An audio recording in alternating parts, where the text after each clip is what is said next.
താങ്കളുടെ വ്യക്തി ജീവിതത്തെ ഏറ്റവും ശക്തമായി സ്വാധീനിച്ചത് ഓഷോയായിരുന്നു?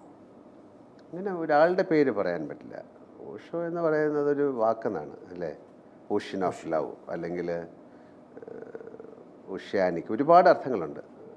നമുക്ക് പലപ്പോഴും നമുക്ക് സ്വന്തമായിട്ട് തോന്നുന്ന ചില സംശയങ്ങളോ ചോദ്യങ്ങളോ അല്ലെങ്കിൽ ഉത്തരങ്ങളോ അല്ലെങ്കിൽ മറ്റുള്ളവരോട് പറയാൻ തോന്നുന്ന കാര്യങ്ങളൊക്കെ അദ്ദേഹത്തിൻ്റെ ചില പ്രഭാഷണങ്ങളിലൂടെയും പുസ്തകങ്ങളിലൂടെയും നമുക്ക് കിട്ടുമ്പോൾ നമുക്ക് അദ്ദേഹമായിട്ടൊരു ഇഷ്ടമാകും. ഇപ്പോൾ ഒരു ഫാനായിട്ട് മാറുന്ന പോലെയാണ് അല്ലേ? ഇപ്പോൾ കുറേ നമുക്ക് തോന്നുന്ന ഒരുപാട് കാര്യങ്ങൾ നമ്മൾ മറ്റൊരാൾ സിനിമയിൽ ചെയ്യുമ്പോഴാണ് നമ്മുടെ ഞാൻ നിങ്ങളുടെ ഫാനായിട്ട് മാറുന്നത്. അത്തരത്തിൽ അദ്ദേഹം നമുക്ക് പിന്നെ അദ്ദേഹത്തിൻ്റെ ബേസിക്കലി വളരെയധികം ഹ്യൂമർ എന്ന് പറയുന്നത് ആണ് എനിക്ക് ഏറ്റവും ഇഷ്ടമുള്ള കാര്യം. ഞാൻ അദ്ദേഹത്തിൻ്റെ ആശ്രമത്തിൽ പോയിട്ടുണ്ട്. ഒരുപക്ഷെ അദ്ദേഹം മരിച്ചില്ലായിരുന്നെങ്കിൽ ഞാൻ ഒരുപക്ഷെ കണ്ടുമുട്ടുക പോലും ചെയ്യുമായിരുന്നു. അപ്പോൾ അത്തരത്തിൽ ഒരാളല്ല, ഒരുപാട് ആൾക്കാർ നമ്മുടെ ജീവിതത്തിൽ സ്വാധീനം ചെലുത്തിയിട്ടുണ്ട്. ഒരു അനാർക്കിസത്തെ ഒരർത്ഥത്തിൽ സ്പിരിച്വലായി ഗ്ലോറിഫൈ ചെയ്യുന്ന രീതിയുണ്ട് ഓഷോയ്ക്ക്.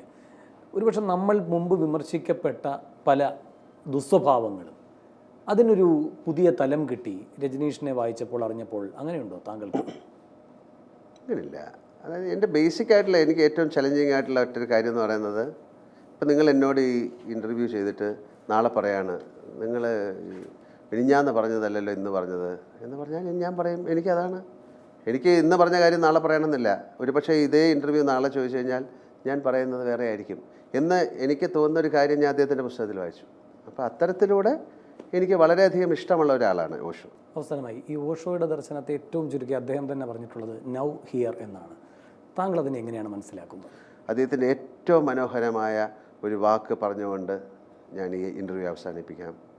I don't care, I don't fear. Thank you. വളരെ